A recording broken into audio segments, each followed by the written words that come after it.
Hello friend, स्वागत है आपका अपने यूट्यूब चैनल इंजीनियर्स पॉइंट में। दोस्तों, इस वीडियो में हम डिस्कस करने वाले हैं Uttar Pradesh metro rail corporation limited UPMRC junior engineer electrical का पेपर यहाँ पे हम डिस्कस कर रहे थे। तो जैसा कि आपको पता है, हम इसके पार्ट 1 जो हमने अपलोड किया था, पार्ट 1 में हम इसके कितने 45 क्वेश्चन को हम डिस्कस कर चुके थे। तो अगर अभी तक आपने इसका पार्ट 1 जो है नहीं देखा है तो आप चैनल पे जाकर के पार्ट 1 को देख सकते हो, जिसमें कि हम 1 से लेकर के 45 क्वेश्चन तक हम डिस्कस कर चुके थे। तो अब इस वीडियो में हम क्या करेंगे, जो 45 से आगे के जो आपके 45 क्वेश्चन बचे हुए हैं, जो 45 से लेकर के 90 तक क्वेश्चन है, उन 45 क्वेश्चन को हम यहाँ पे डिस्कस करेंगे पार्ट 2 के अंदर। क्योंकि आपसे यूपीएमआरसी में जो टेक्निकल के टोटल क्वेश्चन पूछे जाते हैं, वो आपके टोटल 90 क्वेश्चन यहाँ पे आपसे टेक्निकल के पूछे जाते हैं और 50 क्वेश्चन नॉन टेक्निकल पोर्शन से पूछे जाते हैं। तो हम यहाँ पे 45 क्वेश्चन को पार्ट 1 में डिस्कस कर चुके हैं और बाकी के 45 क्वेश्चन जो हमारे बचे हुए हैं, उन 45 क्वेश्चन को हम इस वीडियो में डिस्कस करेंगे। तो चलिए दोस्तों, अब हम इस वीडियो को स्टार्ट करते हैं। दोस्तों, वीडियो स्टार्ट करने से पहले अगर आप चैनल पे पहली बार आए हो तो चैनल को सब्सक्राइब जरूर कर लीजिए और पास में जो बेल आइकन बना हुआ है उसको ही प्रेस कर दीजिए, जिससे कि जब भी हम नए पेपर का वीडियो अपलोड करें तो उसका आपको नोटिफिकेशन सबसे पहले मिल सके। और दोस्तों, अगर आप इस पेपर का पीडीएफ डाउनलोड करना चाहते हो तो आपको डिस्क्रिप्शन में लिंक मिल जाएगा, उस लिंक पर जाकर के आप इस पेपर का पीडीएफ भी डाउनलोड कर सकते हो।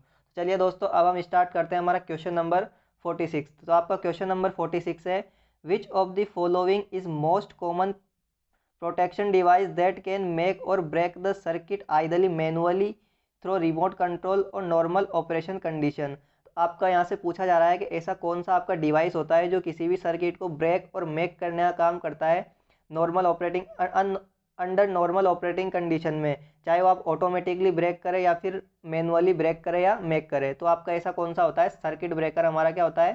सर्किट को ब्रेक और मेक करने का काम करता है ऑटोमेटिकली या फिर मैनुअली। तो ऑप्शन नंबर सी इसका सही आंसर हो जाएगा।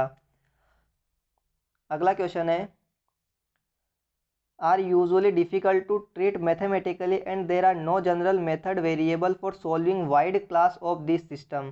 तो यहाँ से आपसे वो कौन सा सिस्टम होता है जिसके आपको कुछ ज़्यादा उस जिस मेथड को सॉल्व करने के ज़्यादा जो हमारे पास ऑप्शन होते हैं, यानी कि ज़्यादा मेथड्स है उस सिस्टम को सॉल्व करने के, वो अवेलेबल नहीं है। तो आपके कौन से होते हैं? नॉन लीनियर सिस्टम होते हैं। तो जो भी आपके नॉन लीनियर सिस्टम होते हैं, कंट्रोल सिस्टम में आपने पढ़ा होगा, जो नॉन लीनियर सिस्टम होते हैं उनको सोल्व करने के लिए हमारे पास, यानी कि उनकी स्टेबिलिटी निकालने के लिए हमारे पास ज़्यादा मेथड नहीं होते हैं। कुछ लिमिटेड मेथड्स जैसे कि हमारा स्टेट स्पेस हो गया, जिसमें कि हम ऑब्जर्वेबिलिटी और कंट्रोलेबिलिटी फाइंड आउट करते हैं।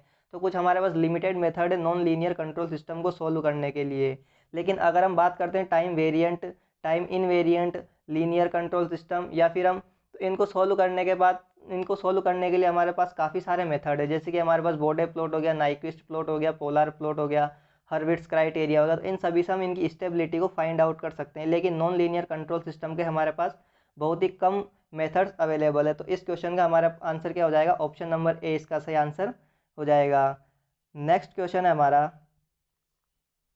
It is define as degree of measurement system, it indicates change in the measure and without any dynamic error. तो आप इसको क्या कहते हैं? इसको हम फिडिलिटी कहते हैं, यानी कि ऑप्शन नंबर हमारा 4 इसका सही आंसर हो जाएगा। अगला क्वेश्चन है, which of the following is the unit of volt. तो यहाँ पे आपको पता है वोल्ट पोटेंशियल डिफरेंस क्या है, क्योंकि वोल्टेज जो होता है वो क्या होता है? W/Q होता है। तो हमको इसकी यूनिट क्या मिलती है? जूल पर कुलाम इसकी यूनिट हो जाएगी। और जूल पर कुलाम को ही हम क्या बोलते हैं? इसको हम एक यूनिट और देते हैं वोल्ट, जो कि आपको सभी को पता है। तो इसकी 2 यूनिट होती है पोटेंशियल डिफरेंस की, हम कह सकते हैं वोल्टेज की।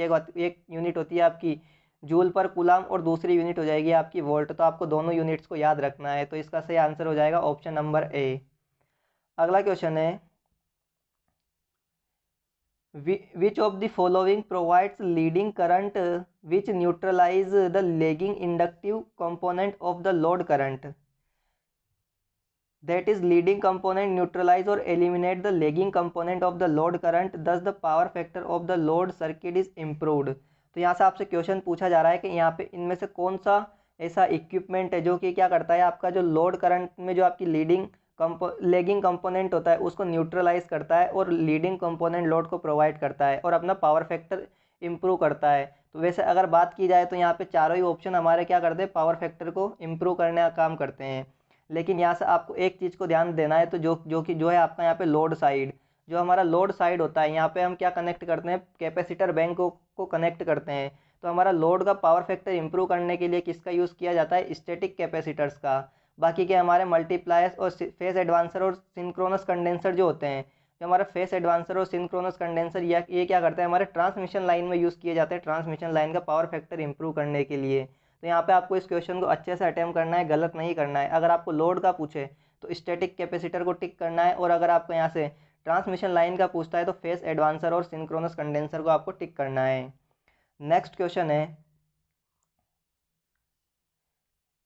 is an instrument used for measuring electrical potential difference between two points in an electric circuit। तो यहाँ से आपको दो पॉइंट्स के बीच का जो पोटेंशियल डिफरेंस होता है उसको मेज़र करने के लिए कौन से डिवाइस का यूज़ किया जाता है। तो आपको पता है कि वोल्टेज डिफरेंस को यानी कि पोटेंशियल डिफरेंस को मेज़र करने के लिए हम वोल्ट मीटर का यूज़ करते हैं, यानी कि ऑप्शन नंबर ए हमारा यहाँ पे सही आंसर हो जाएगा। और अभी मैंने आपको बताया जो वोल्टेज होता है, पोटेंशियल डिफरेंस होती है, इसकी यूनिट क्या होती है, जूल पर कूलम या फिर वोल्ट होती है।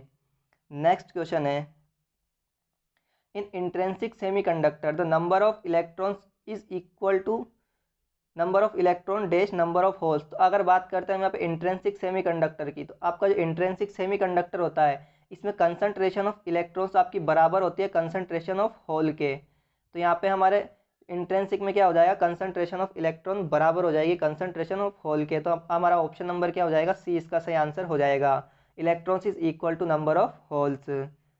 नेक्स्ट क्वेश्चन है, can be defined as an abnormal connection of very low impedance between two points of different potential whether made intentionally or accidentally। तो यहाँ से आपसे उस सर्किट्स के बारे में पूछा जा रहा है जिसमें कि आपका क्या होता है कि अचानक से कोई भी फॉल्ट होता है तो उसका इम्पीडेंस क्या हो जाता है, लो हो जाता है, चाहे वो आपका एक्सीडेंटली हुआ हो चाहे इंटेंशनली हुआ है। तो वो आपके कौन किस तरह के फॉल्ट होते हैं, वो हमारे होते हैं शॉर्ट सर्किट फॉल्ट। आपका कैसे होता है, तो अगर बात करते हैं तो जब भी हमारा शॉर्ट सर्किट फॉल्ट होता है तो हमारा सर्किट में क्या करती है, हाई करंट जो है वो क्या करती है, फ्लो करती है। जब सर्किट में हाई करंट फ्लो करती है तो आपको रिलेशन पता है, आई बराबर क्या होता है, वी बाई जेड होता है। अगर हमारी करंट हाई हो जाएगी तो इम्पीडेंस ऑटोमेटिक लो हो जाएगा, जो कि आपको क्वेश्चन में क्या दिया गिवन है, वेरी लो इम्पीडेंस। तो हमारा ऑप्शन क्या हो जाएगा, शॉर्ट सर्किट करंट, यानी कि ऑप्शन नंबर बी हमारा यहाँ पे सही आंसर हो जाएगा। अगला क्वेश्चन है, mixed node is define as, जो आपका मिक्स्ड नोड होता है उसको किस तरह से डिफाइन करते हैं, यानी कि जो आपका इस तरह से जो मिक्स्ड नोड होता है इसको किस तरह से डिफाइन करते हैं। तो यहाँ पे इनकमिंग ब्रांचेस बराबर आउटगोइंग ब्रांचेस, तो यानी कि ऑप्शन नंबर क्या हो जाएगा हमारा, ऑप्शन नंबर सी इसका सही आंसर हो जाएगा। A node which has both incoming and outgoing branches, यहाँ पे हमारी दोनों ब्रांचेज होती है उसको हम किस तरह का नोड कहते हैं, मिक्स नोड कहते हैं। अगला क्वेश्चन है question number 55, the function of the फैसिलिएट collection of current from the armature conductor. तो आपकी आर्मेचर कंडक्टर से करंट को कलेक्ट करने का काम होता है, ये किसका होता है। तो आपको आर्मेचर करंट से जो आप आर्मेचर कंडक्टर से जो करंट को जो कलेक्ट करता है वो आपका कम्यूटेटर यहाँ पे कलेक्ट करते हैं। और आपका जो कम्यूटेटर जो होते हैं ये आप पे किसके बने होते हैं, तो यहाँ पे अगर बात करते हैं हम कम्यूटेटर की, तो ये आपके बने होते हैं फॉस्फेट ब्रोंज या फिर हार्ड ड्रोन कॉपर के बने होते हैं। और अगर हम बात करें कम्यूटेटर की, तो डीसी मोटर में आपका कम्यूटेटर अगर मोटर है तो क्या करेंगे, डीसी को एसी में कन्वर्ट करेंगे, यानी कि इन्वर्टर की तरह बिहेव करेंगे। लेकिन अगर आपका डीसी जनरेटर है तो आपका कम्यूटर क्या करेंगे, एसी को डीसी में कन्वर्ट करेंगे और एक मैकेनिकल रेक्टिफायर की तरह बिहेव करेंगे। तो यहाँ पे हमारा इस ऑप्शन का सही आंसर क्या हो जाएगा, कम्यूटेटर। नेक्स्ट क्वेश्चन है, in capacitor filter rectifier circuit the capacitance value higher will be the power factor. तो अगर आपका एक कैपेसिटर फिल्टर है तो उसमें अगर आपकी कैपेसिटेंस की वैल्यू हाई है तो आपका पावर फैक्टर क्या हो जाएगा, ऑटोमेटिकली लो हो जाएगा, यानी कि ऑप्शन नंबर ए हमारा यहाँ पे सही आंसर हो जाएगा। अगला क्वेश्चन है, employs mesh analysis to find the different mesh current by finding the IR drops in each mesh। तो यहाँ से सिंपली आपका क्या होता है, किसी भी मेश एनालिसिस तो हम जब भी हम करते हैं तो क्या आईआर ड्रॉप्स को यानी कि जो आपका वोल्टेज ड्रॉप है उसको फाइंड करते हैं हर एक मेश में। तो आपका कौन सा मेथड होता है, तो वो होता है हमारा केवीएल, किरचॉफ वोल्टेज लॉ। और आपका किरचॉफ वोल्टेज जो होता है ये किसके प्रिंसिपल पे बेस्ड होता है, ये होता है आपका कंजर्वेशन ऑफ एनर्जी पर बेस्ड होता है आपका। तो यहाँ से हम लिख भी सकते हैं कि इस पर कंजर्वेशन ऑफ एनर्जी पे केवीएल बेस्ड होता है। और अगर बात करते हैं हम KCL की, तो आपका KCL जो बेस्ड होता है ये होता है आपका कंजर्वेशन ऑफ चार्ज पर बेस्ड होता है आपका KCL। तो यहाँ से आपको 2 क्वेश्चंस और इजीली पता पड़ जाएंगे। नेक्स्ट क्वेश्चन है, in which of the following vibration galvanometer, tunable amplifier and headphones are used. तो आपका वो कौन सा ब्रिज है जिसमें कि आपके वाइब्रेशन गैल्वेनोमीटर, ट्यूनेबल एम्पलीफायर या हेडफोन यूज़ किए जाते हैं? तो वो होते हैं आपके AC ब्रिज। जो भी आपके AC ब्रिज होंगे तो उन सभी में आपका क्या होते हैं, वाइब्रेशन गैल्वेनोमीटर या फिर ट्यूनेबल एम्पलीफायर या फिर हेडफोन का यूज़ किया जाता है अलग अलग फ्रीक्वेंसी के अकॉर्डिंग।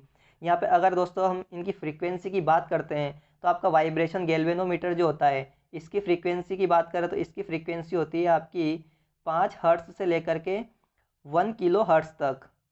उसी प्रकार अगर हम बात करते हैं ट्यूनेबल एम्पलीफायर की, तो आपका ट्यूनेबल एम्पलीफायर की जो फ्रीक्वेंसी होती है इसकी होती है 10 हर्ट्ज से लेकर के आपकी कहाँ तक होती है, 100 किलो हर्ट्ज तक इसकी फ्रीक्वेंसी होती है।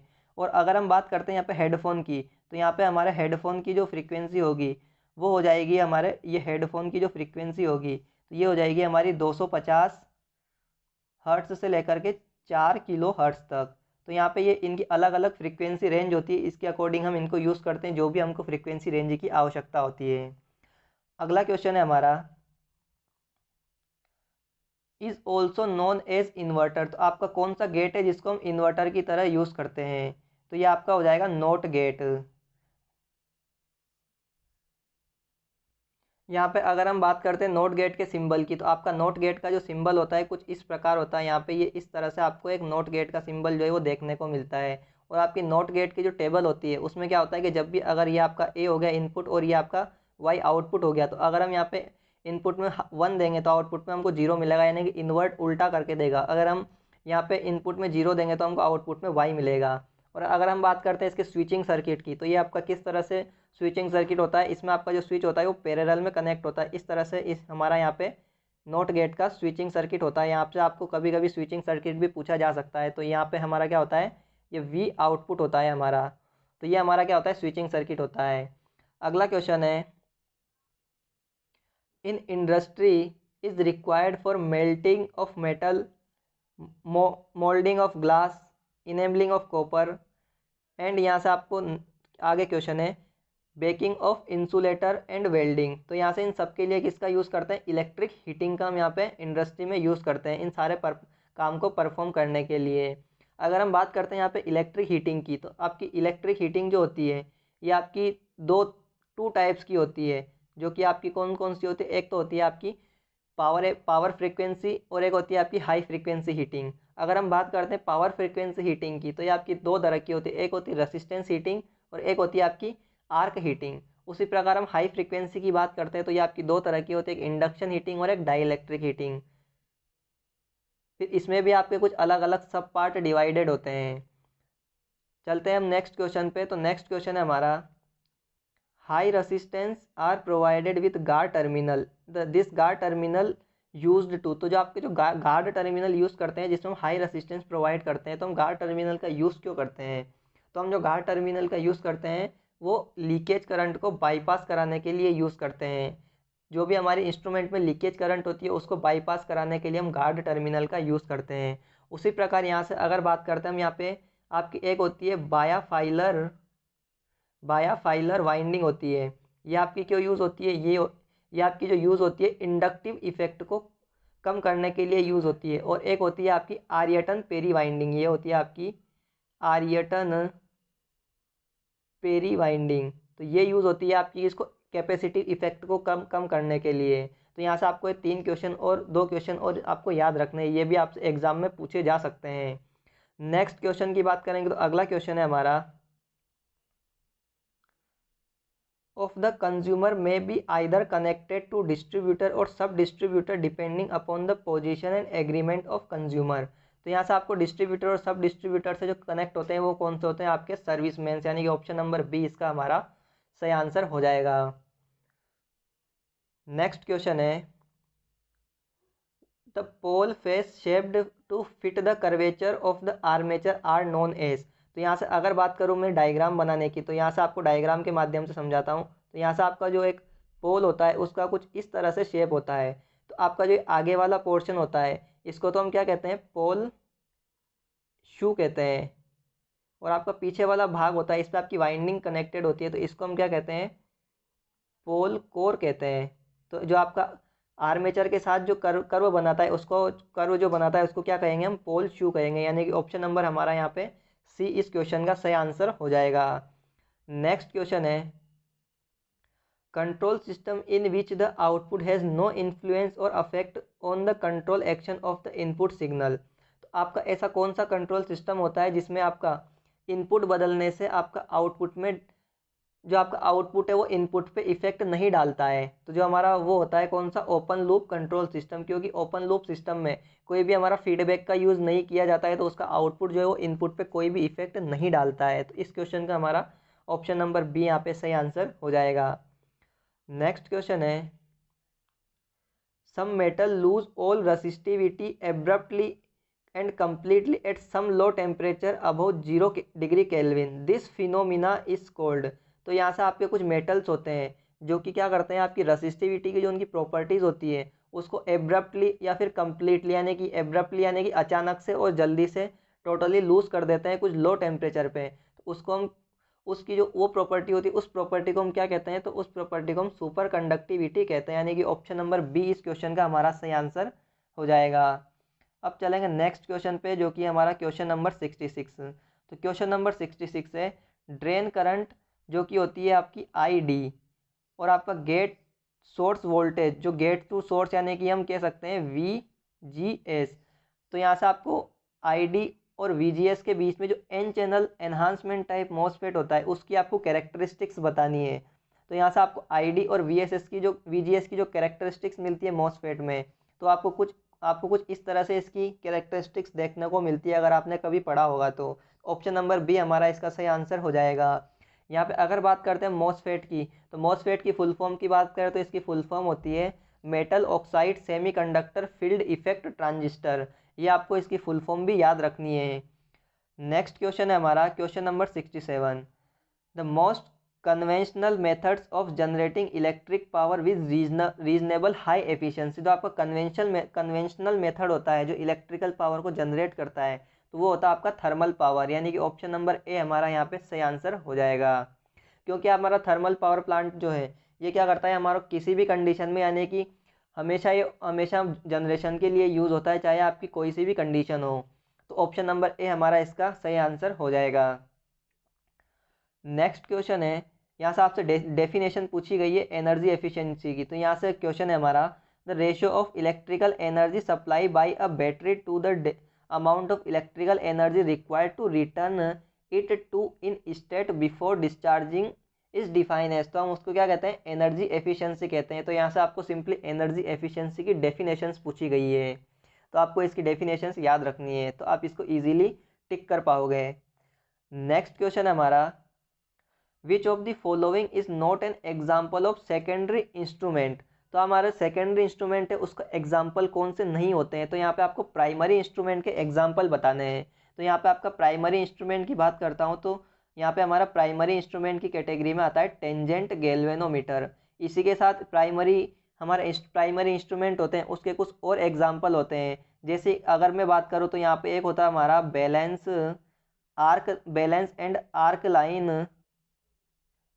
And arc line galvanometer. ये भी हमारा किसकी कैटेगरी में आता है, प्राइमरी इंस्ट्रूमेंट की कैटेगरी में आता है।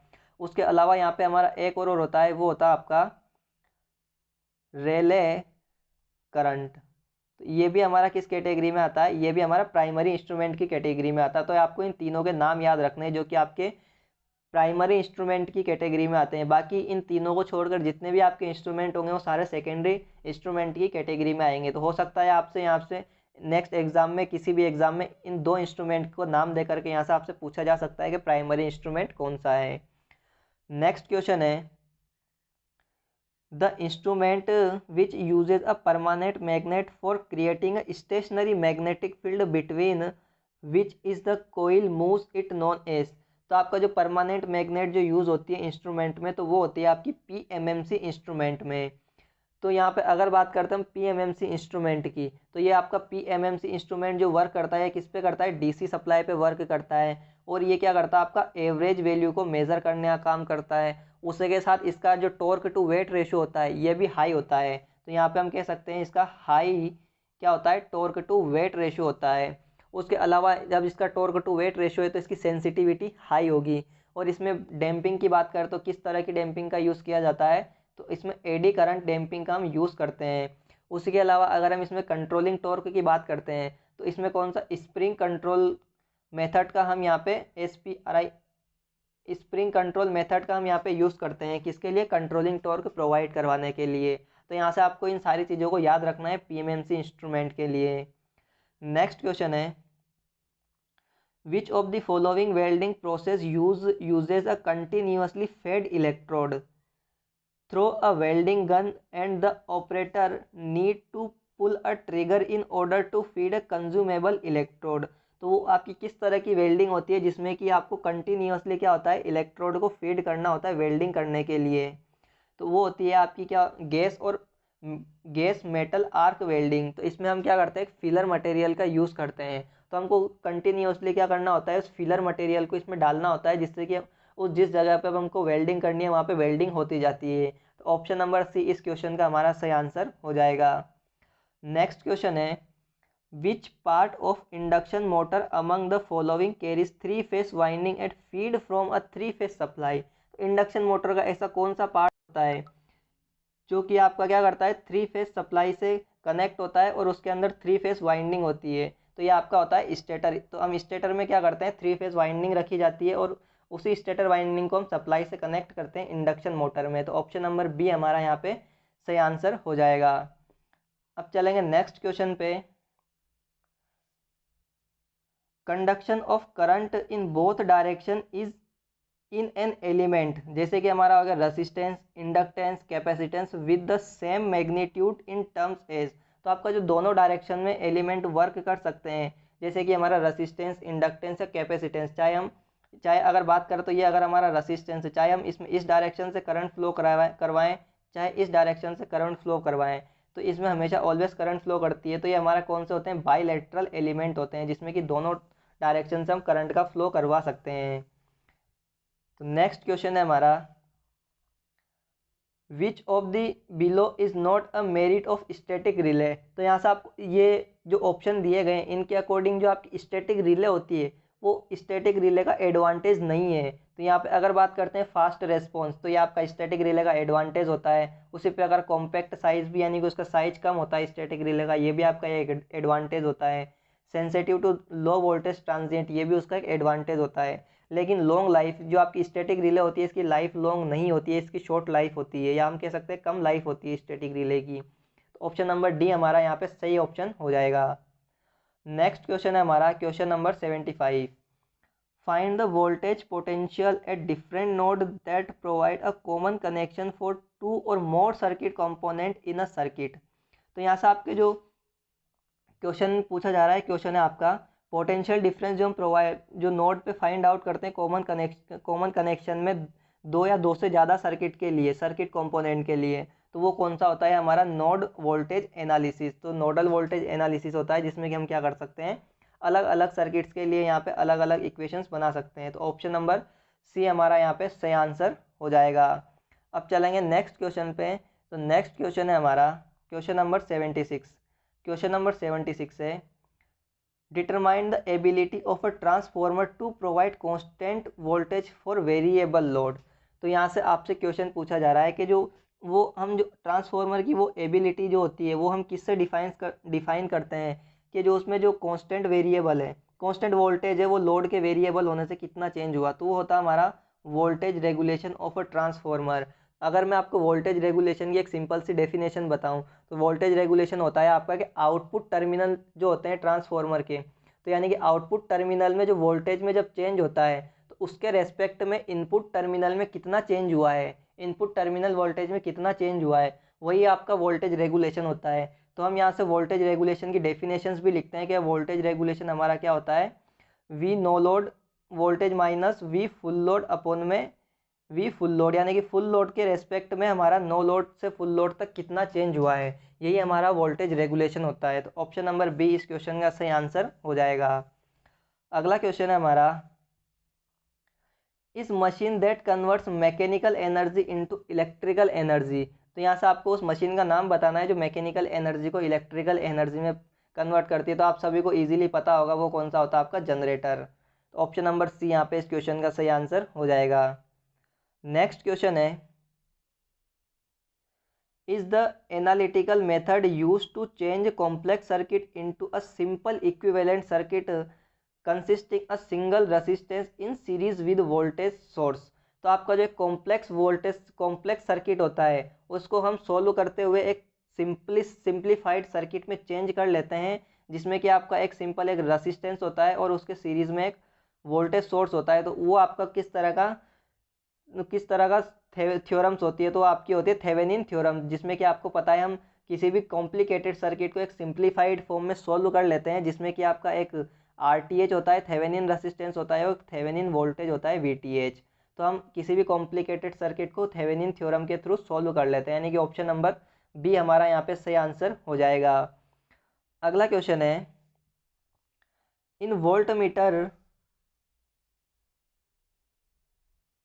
has resistance of 2000 ohm. When it is connected across a DC circuit, its power consumption is 2 milliwatt. Suppose this voltmeter is replaced by a voltmeter of 4000 ohm resistance. The power consumption will be. तो यहाँ से आपसे question बोला जा रहा है, कोई एक वोल्ट मीटर है जिसका इनिशियली यानी कि स्टार्टिंग में रेसिस्टेंस कितना है 2000 ओम है, और वो जो आपकी पावर कंज्यूम कर रहा है, तो पावर कितनी कंज्यूम कर रहा है 2 मिली वोट। अब उस वोल्ट मीटर को हमने क्या किया कि उसको रिप्लेस कर दिया किससे, उसका जो रेसिस्टेंस था वो हमने रिप्लेस कर दिया किससे 4000 ओम से। तो उस केस में अब आपको यहाँ पे पावर कंजप्शन निकालना है। तो सिंपली पता है आपको पावर का फॉर्मूला जो होता है, पावर कंजप्शन का फॉर्मूला होता है वो क्या होता है, V²/R। यहाँ पे सिंपली फॉर्मूला होता है। तो आपको वोल्टेज की वैल्यू कैलकुलेट जब कर लोगे तो आपको रेसिस्टेंस गिवन है 4000 ओम, तो यहाँ से आपको पावर कंजप्शन जो है वो इजीली फाइंड आउट हो जाएगा। अब आपको वोल्टेज की वैल्यू निकालने के लिए ये दो टर्म गिवन है, तो ये आपको फॉर्मूला यही यूज़ करना है, P बराबर V²/R। तो यहाँ से आपको V की वैल्यू सिंपली मिल जाएगी, क्योंकि आपको P की वैल्यू भी गिवन है और R की वैल्यू भी गिवन है। तो यहाँ पे आपको P की वैल्यू मिली वोट में है, तो यहाँ पे आपको 10 की पावर -3 पुट करना है, तभी आपकी यहाँ पे जो वोल्टेज आएगी वो कितनी आ जाएगी, यहाँ पे आपकी वोल्टेज 2 वोल्ट निकल के आएगी जब आप इसको सॉल्व करोगे तो। और 2 वोल्ट को यहाँ पे आपको रखना है, तो 2 का स्क्वायर कितना हो जाएगा 4/4000।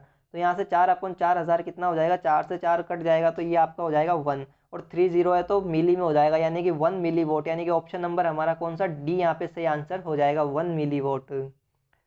नेक्स्ट क्वेश्चन है हमारा question number 80, material each atom has relatively large dipole moment. तो आपका वो कौन सा मटेरियल होता है जिसमें डाइपोल मोमेंट जो होता है वो रिलेटिवली ज़्यादा होता है, किसके कारण, प्राइमरली बाय अनकम्पनसेटेड इलेक्ट्रॉन स्पिन। जो आपका अनकम्पनसेटेड इलेक्ट्रॉन जो होते हैं वो घूमते हैं, उसके कारण वो कौन सा मटेरियल होता है जिसका जो डाइपोल मोमेंट होता है वो ज़्यादा होता है, तो वो होते हैं आपके फेरोमैग्नेटिक मटेरियल। तो ऑप्शन नंबर सी हमारा इस क्वेश्चन का सही आंसर हो जाएगा। नेक्स्ट क्वेश्चन की बात करें तो अगला क्वेश्चन है हमारा क्वेश्चन नंबर 81। क्वेश्चन नंबर 81 है, due to its smooth rotor the following motor operates quietly and does not suffer from magnetic pulsation caused by slots या salient pole that are present in the rotor of the motor। तो आपका जो वो कौन सा motor होता है जिसमें रोटर जो स्मूथली रन करता है, तो वो होती है आपकी हिस्टेरेसिस मोटर। तो हिस्टेरेसिस मोटर होती है, इसका जो रोटर होता है, तो रोटर आपका नॉर्मल मोटर की तरह इसका जो होता है रोटर नहीं होता। इसमें क्या करते हैं हम, कोई भी एक नॉन मैग्नेटिक मटेरियल लेते हैं जिसके ऊपर हम क्या करते हैं एक मैग्नेटिक मटेरियल की एक लेयर चढ़ा देते हैं। तो इस तरह से ये आपकी मैग्नेटिक मटेरियल की यहाँ पे लेयर होती है। तो ये आपका जो अंदर वाला पोर्शन होता है, तो ये अंदर वाले पोर्शन क्या होता है, आपका नॉन मैग्नेटिक मटेरियल होता है। और ये नॉन मैग्नेटिक मटेरियल जो होता है ये आपका किसका बना होता है, जैसे कि हमारा एल्यूमिनियम से बना होता है। इसके ऊपर हम क्या करते हैं, हम एक मैग्नेटिक मटेरियल की लेयर चढ़ा देते हैं या फिर रिंग बना देते हैं। तो वो उसको हम क्या कहते हैं, ये हमारा कंप्लीट एक हिस्टेरेसिस मोटर का रोटर की कंस्ट्रक्शन होती है। इसमें कि हम एक नॉन मैग्नेटिक मटेरियल के ऊपर मैग्नेटिक मटेरियल की रिंग चढ़ा देते हैं। और यहाँ पे मैग्नेटिक मटेरियल जो यूज़ करते हैं नॉर्मली, तो वो हम कौन सा यूज़ करते हैं, या तो हम क्रोमे स्टील का यूज़ करते हैं या फिर कोबाल्ट स्टील का हम यहाँ पे यूज़ करते हैं। यहाँ पे अगर मैं बात करूँ हिस्टेरेसिस के और टॉप पॉइंट्स की, तो आपको कौन कौन से याद होने चाहिए। तो हिस्टेरेसिस मोटर में जब स्टार्टिंग कंडीशन होती है, यानी कि हम लिख सकते हैं यहाँ पे स्टार्टिंग कंडीशन जो होती है, तो इसमें स्टार्टिंग कंडीशन में आपका हिस्टेरेसिस मोटर में एडी करंट टॉर्क और आपका हिस्टेरेसिस टॉर्क दोनों क्या होते हैं, एग्जिस्ट करते हैं, यानी कि प्रेजेंट होते हैं। लेकिन जो आपकी सिंक्रोनस कंडीशन पे जब हमारी ये हिस्टेरेसिस मोटर एक सिंक्रोनस की कैटेगरी में आती है, जब ये सिंक्रोनस स्पीड पर रन करने लग जाती है, तो यहाँ से आपका एडी करंट टॉर्क तो जो है वो आपका क्या हो जाता है, जीरो हो जाता है। लेकिन जो आपका हिस्टेरेसिस टॉर्क है ये क्या होता है, कांस्टेंट बना हुआ होता है। तो यहाँ पे आपको ये क्वेश्चन भी याद रखना है। और इस हिस्टेरेसिस टॉर्क के कारण ही आपकी हिस्टेरेसिस मोटर वर्क करती है। और इसका स्मूथ रोटर होने के कारण इसमें जो नॉइज़ होता है वो बहुत कम होता है। और नॉइज़ कम होने के कारण इसका हम यूज़ कहाँ पे करते हैं, क्वालिटी साउंड प्रोडक्शन इक्विपमेंट में करते हैं, जैसे कि टेप रिकॉर्डर। या आपको इसका बेस्ट एग्जांपल रहेगा जो कि आपसे एग्ज़ाम में भी पूछा जा सकता है। तो आपको इस क्वेश्चन से इतनी जानकारी याद रखनी है। अब बात करेंगे हम नेक्स्ट क्वेश्चन की। तो नेक्स्ट क्वेश्चन है Faraday law of induction is represented at. तो आपका जो फेराडे का लॉ होता है वो होता है आपका E बराबर -NdΦ/dt। तो ये आपका फेराडे का इलेक्ट्रोमैग्नेटिक इंडक्शन का लॉ होता है। तो यहाँ से ऑप्शन नंबर डी हमारा इस क्वेश्चन का सही आंसर हो जाएगा। यहाँ पे एन यहाँ पे आपको ऑप्शन में नहीं गिवन है, इसका मतलब आपको टर्न जो है वो कितने टर्न, एक टर्न के लिए लिया गया है। तो यानी कि एन की वैल्यू 1 ली गई, यानी कि ऑप्शन नंबर डी हमारा यहाँ पे सही आंसर हो जाएगा। अगला क्वेश्चन है हमारा question number 83। For percentage differential protection or normal differential protection in the primary and secondary winding should be. तो आपकी जो परसेंटेज डिफरेंशियल प्रोटेक्शन होती है या फिर आपकी नॉर्मली डिफरेंशियल प्रोटेक्शन होती है, उसमें आपकी प्राइमरी से लेकर के सेकेंडरी तक आपका जो करंट ट्रांसफार्मर का रेशियो होता है वो आपका सेम होना चाहिए। तो ऑप्शन नंबर डी हमारा यहाँ पे कौन सा हो जाएगा, ऑप्शन नंबर डी हमारा यहाँ पे सही आंसर हो जाएगा, करंट ट्रांसफार्मर रेशियो।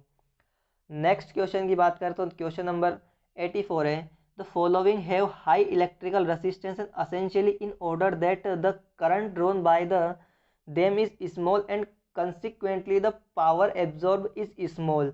आपका वो कौन सा मीटर होता है जो कि आपका जिसका इंटरनल रेसिस्टेंस क्या होता है, हाई होता है, या फिर हम उसमें हाई रेसिस्टेंस कनेक्ट करते हैं जिसके कारण वो कम करंट को ड्रॉ करती है, यानी कम करंट लेता है। और उस कम करंट के कारण उसमें जो पावर लॉसेज होते हैं वो भी कम होते हैं। तो आपको पता होगा जब भी हम वोल्ट मीटर की बात करते हैं तो वोल्ट मीटर में हम क्या करते हैं, हाई रेसिस्टेंस को कनेक्ट करते हैं उसकी रेंज को बढ़ाने के लिए। उसी प्रकार अगर हम बात करें अमीटर की, तो अमीटर के पैरेलल हम लो वैल्यू का रेसिस्टेंस कनेक्ट करते हैं। और वोल्ट मीटर में हम उसके सीरीज में हाई रेसिस्टेंस को कनेक्ट करते हैं। जब हम हाई रेसिस्टेंस हाई रखेंगे तो उसमें कम करंट फ्लो होगी, जब करंट कम फ्लो होगी तो उसमें जो लॉसेस है, पावर लॉसेस P बराबर I²R, वो लॉसेस हमारे करंट कम होने से क्या रहेंगे, कम हो जाएंगे। तो इस क्वेश्चन का हमारा सही आंसर क्या हो जाएगा, वोल्ट मीटर यहाँ पे इस क्वेश्चन का सही आंसर हो जाएगा। नेक्स्ट क्वेश्चन है हमारा calculate IE for transistor that has alpha बराबर 0.98 और IB आपको गिवन है 100 माइक्रो एम्पियर। तो यहाँ से आपको एमीटर करंट की वैल्यू निकालनी है और यहाँ से आपको अल्फा गिवन है 0.98 और बीटा यहाँ से आपको गिवन है 100 माइक्रो एम्पियर। तो यहाँ से इस क्वेश्चन को सॉल्व करने से पहले आपको एक रिलेशन यहाँ पे पता होना चाहिए। तो यहाँ पे आपको अगर बात करता हूँ मैं सबसे पहले तो यहाँ से आपको IE निकालना है और IB गिवन है। तो यहाँ पे आपका रिलेशन होता है, ये जो रिलेशन होता है ये आपका कॉमन कलेक्टर के लिए ये रिलेशन आता है हमारा कि गामा बराबर जो, तो यहाँ पे कॉमन कलेक्टर के लिए जो हमारा रिलेशन आता है ये आता है गामा बराबर, ये होता है आपका गामा बराबर IE, यानी कि एमीटर करंट अपॉन में जो होता है आपका बेस करंट। तो यहाँ से आपको एमीटर करंट की वैल्यू निकालनी है, तो हमारा IE जो है वो क्या हो जाएगा, गामा इंटू IB। तो यहाँ से IB की वैल्यू आपको 100 माइक्रो एम्पियर गिवन है, तो यहाँ से आपको गामा की वैल्यू निकालनी है। तो गामा की वैल्यू निकालने के लिए आपको एक रिलेशन पता होना चाहिए, क्योंकि यहाँ से आपको डायरेक्टली क्वेश्चन में गामा की वैल्यू नहीं गिवन है। तो यहाँ से गामा की वैल्यू निकालने के लिए एक रिलेशन होता है, गामा बराबर 1 प्लस बीटा बराबर होता है 1/1 माइनस एल्फा। अगर आपको ये रिलेशन पता है तो आप किसी की भी वैल्यू इजीली निकाल सकते हो। तो हमको यहाँ पे एल्फा की वैल्यू गिवन है और गामा की निकालनी है, तो हम इजीली निकाल सकते हैं gamma is equal to 1/1 minus alpha की वैल्यू कितनी है 0.98। तो यहाँ से हमको अल्फ़ा की वैल्यू मिल जाएगी। तो हमको यहाँ से हमको गामा की वैल्यू मिलेगी। तो यहाँ से हमको गामा की वैल्यू जो मिलेगी सोल्व करने के बाद, तो वो गामा की वैल्यू मिलेगी हमको 50। तो यहाँ से आपको गामा की वैल्यू मिल चुकी है। इसका मतलब अब आपका क्वेश्चन ईजिली सोल्व हो जाएगा। कैसे? क्योंकि यहाँ से आपको गामा की वैल्यू 50 पुट करनी है और आई भी आपको गिवन है 100 इंटू 10⁻⁻6। जब आप इसको सोल्व करोगे तो आपको 5 मिली एम्पियर इसका सही आंसर मिल जाएगा, यानी कि ऑप्शन नंबर ए इस क्वेश्चन का सही आंसर हो जाएगा। अब चलते हैं हम नेक्स्ट क्वेश्चन पे, जो कि हमारा question number 86। Of a system is factorial representation of the function perform by each component and flow of signals. तो आपका वो कौन सा होता है? ब्लॉक डायग्राम, यानी कि ब्लॉक डायग्राम हमारा इस क्वेश्चन का सही आंसर हो जाएगा, यानी कि ऑप्शन नंबर बी यहाँ पे हमारा करेक्ट आंसर होगा क्वेश्चन नंबर 86 का। अब चलेंगे हम नेक्स्ट क्वेश्चन पे, जो कि हमारा क्वेश्चन नंबर 87। तो क्वेश्चन नंबर 87 है, in which material a magnetic field induces a magnetic moment that oppose the very magnetic field that actually cause। तो आपका वो कौन सा मटेरियल होता है जिसमें कि इंड्यूस मैग्नेटिक मोमेंट होता है, वो अपोज करता है बहुत ज़्यादा मैग्नेटिक फील्ड का, जो उसके एक्चुअल में अब जिसके कारण वो प्रोड्यूस हुआ है, तो वो होता है आपका डायामैग्नेटिक मटेरियल, यानी कि ऑप्शन नंबर सी हमारा यहाँ पे इस क्वेश्चन का एग्जैक्टली सही आंसर होगा। अब बात करेंगे हम क्वेश्चन नंबर 88। तो क्वेश्चन नंबर 88 की बात करते हैं। तो क्वेश्चन नंबर 88 है आपका, a good insulating material should not possess. तो आपका जो अच्छे इंसुलेटिंग मटेरियल होता है उनमें क्या नहीं होना चाहिए? High dielectric strength, non uniform viscosity, least thermal expansion या लार्ज इंसुलेटिंग रेसिस्टेंस। तो आपका गुड इंसुलेटिंग मटेरियल होता है उनमें नॉन यूनिफॉर्म विस्कोसिटी नहीं होना चाहिए। तो ऑप्शन नंबर ए यहाँ पे हमारा सही आंसर हो जाएगा। लेकिन यहाँ पे अगर बात करते हैं हम ट्रांसफॉर्मर ऑयल की, तो जो आपका ट्रांसफॉर्मर ऑयल होता है, अगर हम उसकी विस्कोसिटी की बात करें तो आपके ट्रांसफॉर्मर ऑयल की जो विस्कोसिटी होती है वो क्या होती है? लो होती है, यानी कि हम कह सकते हैं लो विस्कोसिटी होती है किसकी? ट्रांसफॉर्मर ऑयल की। यहाँ से आपको ये क्वेश्चन भी साथ में याद रखना है। अब चलेंगे नेक्स्ट क्वेश्चन पे। तो नेक्स्ट क्वेश्चन है हमारा क्वेश्चन नंबर 89। क्वेश्चन नंबर 89 है, is a device that use in electrical power system and telecommunication system to protect the insulation and conductor of the system from the damage of effect of lightning. तो आपका वो कौन सा instrument या कौन सा device होता है जो कि आपका क्या करता है? लाइटनिंग से डैमेज होने से बचाता है इंसुलेशन को और कंडक्टर्स को सिस्टम के। तो वो होता है आपका लाइटनिंग अरेस्टर, जो कि आपका क्या करता है? जब भी हमारी हाई लाइटनिंग होती है तो उससे हमको हाई वोल्टेज को ये सीधा ग्राउंड कर देता है और हमको हाई वोल्टेज से बचाता है। तो ऑप्शन नंबर ए हमारा इस क्वेश्चन का सही आंसर हो जाएगा। नेक्स्ट क्वेश्चन है हमारा क्वेश्चन नंबर 19। तो क्वेश्चन नंबर 19 है, which of the following class of insulating material includes cotton, silk, paper, cellulose, would etcetera. तो यहाँ पे आप अगर बात करते हैं हम टोटल क्लास की, तो टोटल क्लास ऑफ इंसुलेशन होती है आपकी, टोटल 7 क्लास में डिवाइड होता है आपके इंसुलेटिंग मटेरियल। जो जहाँ पे हमारी बात करता हूँ, पहली क्लास होती है आपकी class 9, class Y, class A, उसके बाद होता है आपका क्लास ई, उसके बाद होता है क्लास बी, उसके बाद होता है आपका क्लास एफ, और उसके बाद होता है क्लास एच, और आपका होता है क्लास सी। यहाँ पे अगर मैं इनके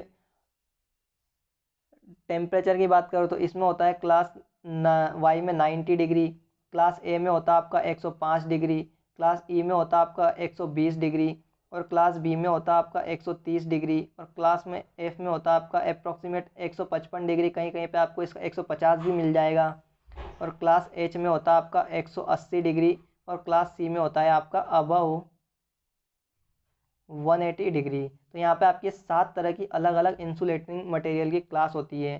तो आपके जो कॉटन, पेपर, सिल्क और सेल्यूलोस, वुड, और ये सारे आपके किस क्लास में आते हैं? क्लास वाई में आते हैं, यानी कि 90 डिग्री, यानी कि क्लास वाई के अंदर आते हैं। ऑप्शन नंबर हमारा डी इस क्वेश्चन का सही आंसर हो जाएगा। तो दोस्तों ये थे पूरे 90 क्वेश्चन, जिसमें कि हमने पूरे जो आपके UP MRC junior engineer electrical के पेपर में पूछे गए थे उसको हमने यहाँ पे डिस्कस किया।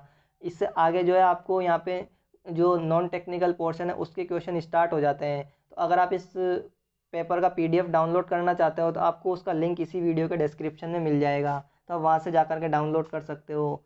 अगर आपको वीडियो अच्छा लगा हो तो वीडियो को लाइक ज़रूर करो, चैनल पर पहली बार आए तो चैनल को सब्सक्राइब जरूर कर लीजिए। मिलते हैं दोस्तों नेक्स्ट वीडियो में, तब तक के लिए बने रहें हमारे साथ। धन्यवाद।